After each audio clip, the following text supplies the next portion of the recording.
And as I said, your host for this session. I'm the USA Today bestselling author of The First to Lie, which is just out in trade paperback, now a word from our sponsor, and of the Murder List, which won the Anthony this year for best novel. So let me quickly introduce them to you in the order they're on my screen. Jim Benn is the Dilys, Barry, and Sue Fader Historical Mystery Award nominated author of the Billy Boyle World War II mysteries.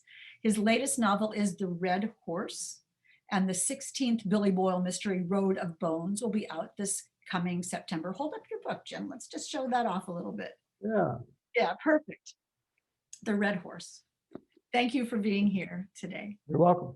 Fiona Davis is the New York Times bestselling author of historical fiction set in iconic New York City landmarks. Her latest, The Lions of Fifth Avenue, cue the book, takes place in the New York City Public Library and was a Good Morning America book club pick, which is pretty cool. So you want to ask her about that, how she heard about that when you have the breakout room. New York Times and USA Today bestselling novelist Deanna Raybourn, hey Deanna, is a sixth generation native Texan and now lives in Virginia. Her novels have been nominated for numerous awards, including the Edgar and the Agatha.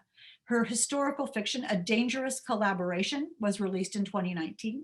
And the latest novel in the ongoing Veronica Speedwell series is A Murderous Relation. Yay, so gorgeous. I love your covers. Aren't they gorgeous? They're just amazing.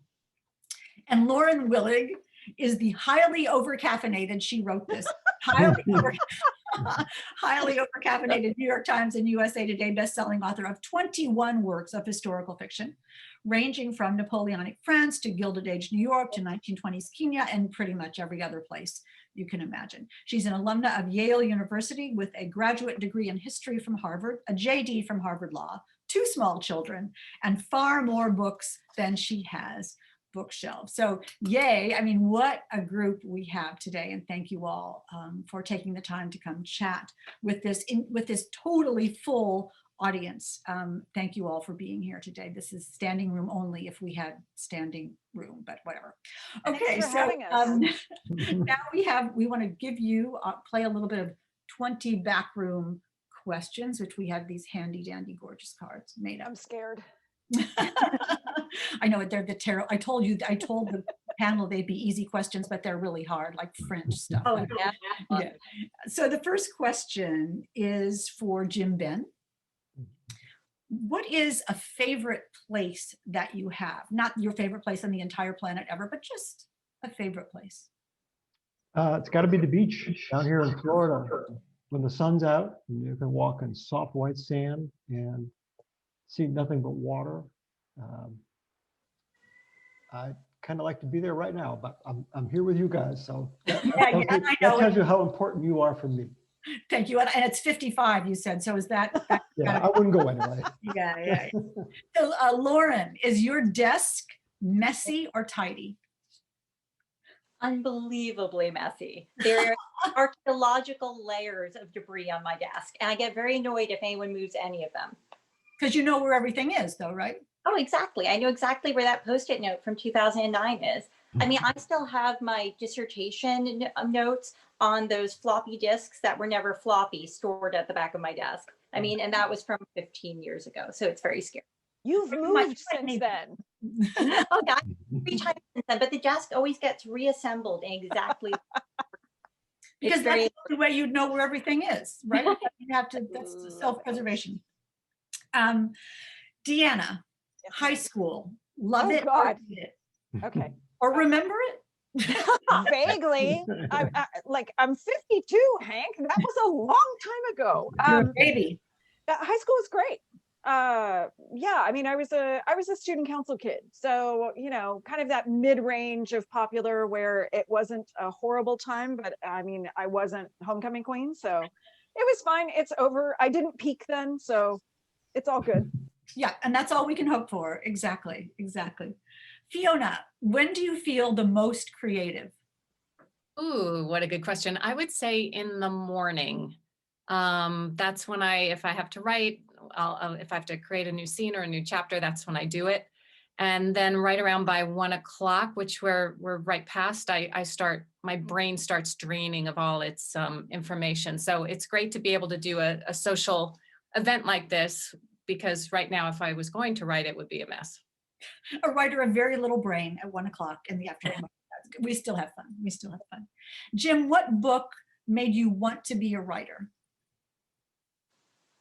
No, I always wanted to be a writer. And it was probably the first book I picked up, which I had to research today because I thought you might ask about this. Anybody remember The Enormous Egg? The 1950s children's book about a chicken that lays a big egg and hatches a dinosaur. And the kid who raises it has to rescue it from the government that wants to take it to stuff it and put it in the Smithsonian. So it's got everything. It's got dinosaurs. It's got the rescue of an animal from the evil government. I mean, I think that sort of set the stage. That sounds great. I mean, that also starts your political activism. Yeah, right? yeah. And you're caring about The history. Enormous Egg. I can still see the cover. And that is, it's so funny because Lauren, my next question for you is, what was your favorite book as a child? A Proud Taste for Scarlet and Miniver by E.L. Konigsberg. I mean, everyone knows about the mixed up files of Mrs. Basley E. Frankenweiler, but this one was about Eleanor of Aquitaine and starts with Eleanor and all her buddies up in heaven waiting for enough lawyers to be admitted to get Henry II in. So it was just sort of meta and snarky and hilarious. And I wanted to be Eleanor of Aquitaine, or if I couldn't be her, at least to write about her. So I would say, so I was 6, and I would say that started me on my career towards historical fiction. And I read that book over and over and over again, and still have my original copy with the cover stapled together where my little brother tore it. I mean, just an unforgivable offense. Tell us the title of that again. We're all going to run out and grab that. As soon I as know, and it's one of those titles no one can spell. Whenever I have to post about it, I have to go look up how to spell it again. A Proud Taste for Scarlet and Miniver. And of course, it's the Miniver that's the problem. It's like the myrrh of the title. I love it. That's great. Thank you. Thank you. Deanna, what was the name of your first pet? The first one I had when I was a kid. Oh my God, I'm not going to tell you this. It's a password. Deanna, what was the name of your second pet? I will tell you the name of my forever dog because a lot of my followers were there when I got Deacon when he was tiny. He was my great big golden doodle.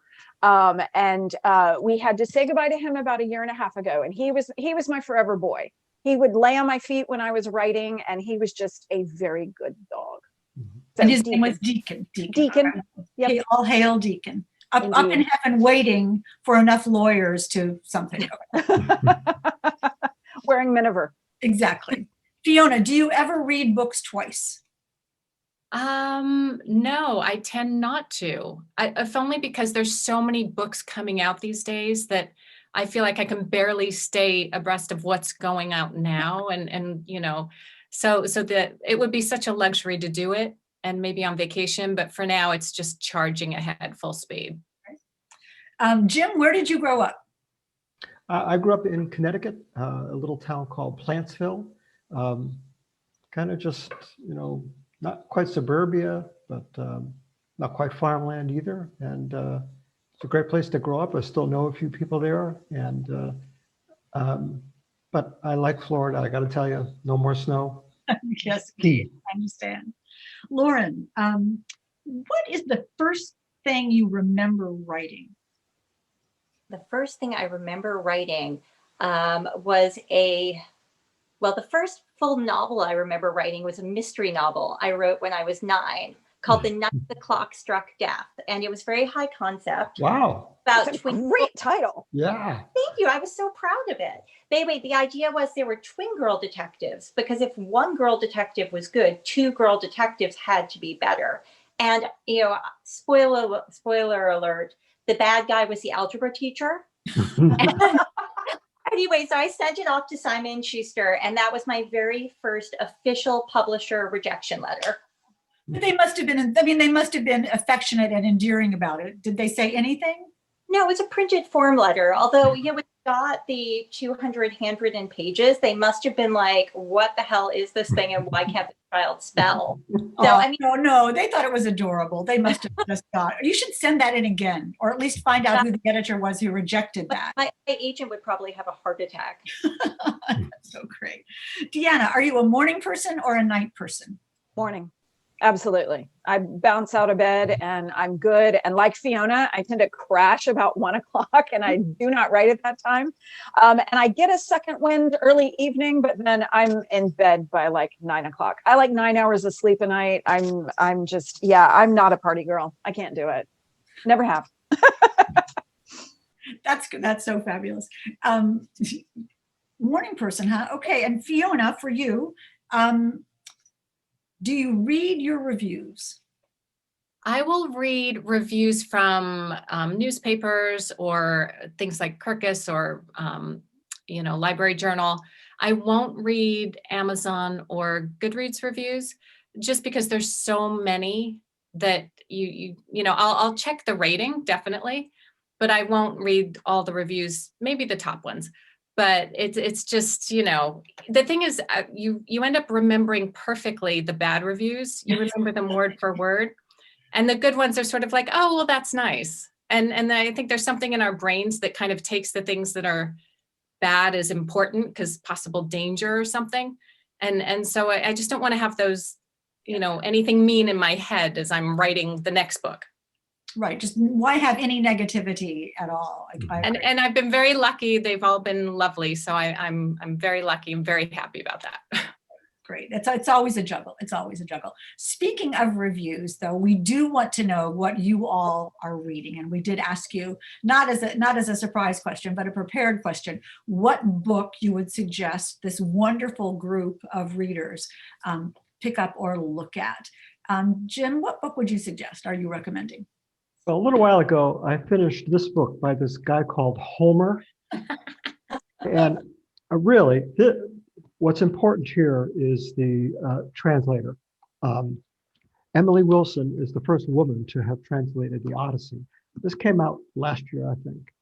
And she is faithful to the structure of the story. This is a 3,000-year-old story. But she does it in such a way that I was up every night reading, wanting to know what was going to happen next. And it sort of takes us back, I think, to our origins as storytellers, to realize the kind of stories that were being told 3,000 years ago. But it's just beautiful, and it's groundbreaking too in her reconstruction of what Homer was actually saying. And she clears away a lot of the misinformation that male translators put in, which I could go on for, but yes, that'll be another whole backroom meeting. Yeah. We'll have just you in the trip. Thank you. That's a wonderful suggestion. Lauren, what about you? What do you have? Funny story first about the Odyssey. I was admitted to the New York bar because I remembered the first line of the Odyssey in ancient Greek. What's the rest of that story?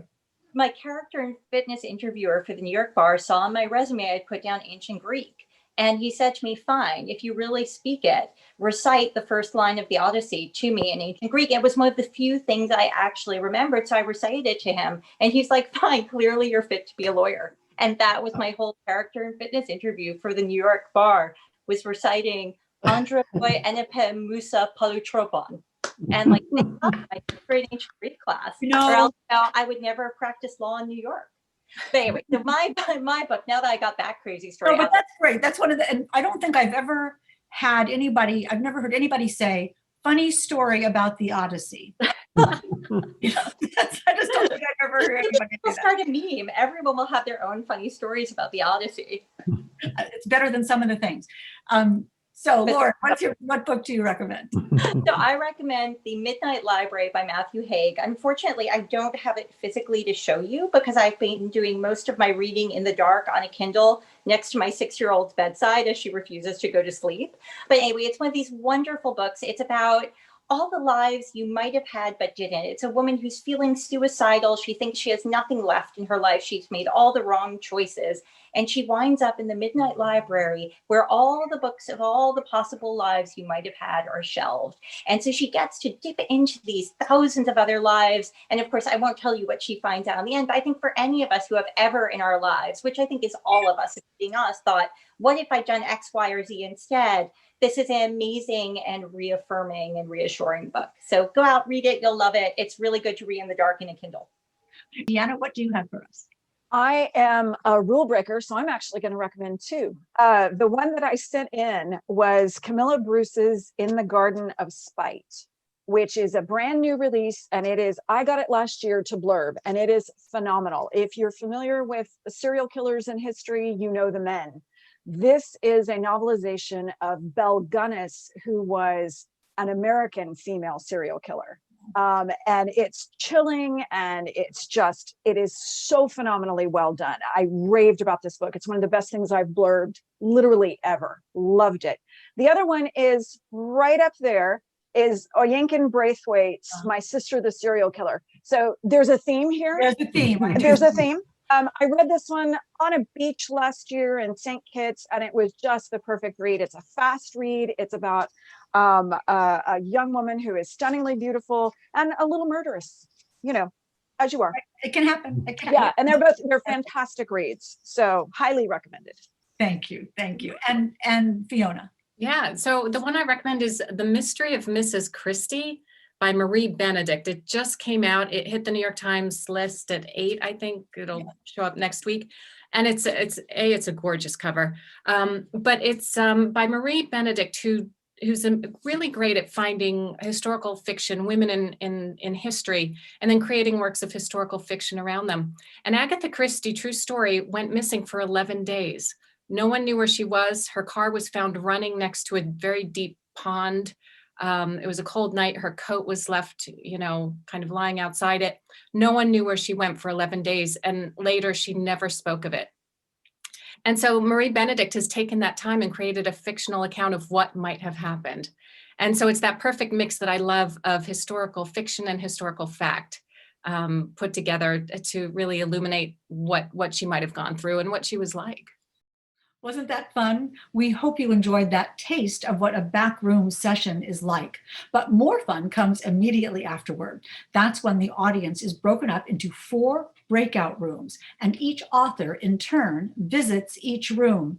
We'd love to show you what a breakout session is like, because those relaxed face-to-face conversations between best-selling authors and readers are the hallmark of backroom events. But breakout sessions are never recorded, because what's said in the back room stays in the back room.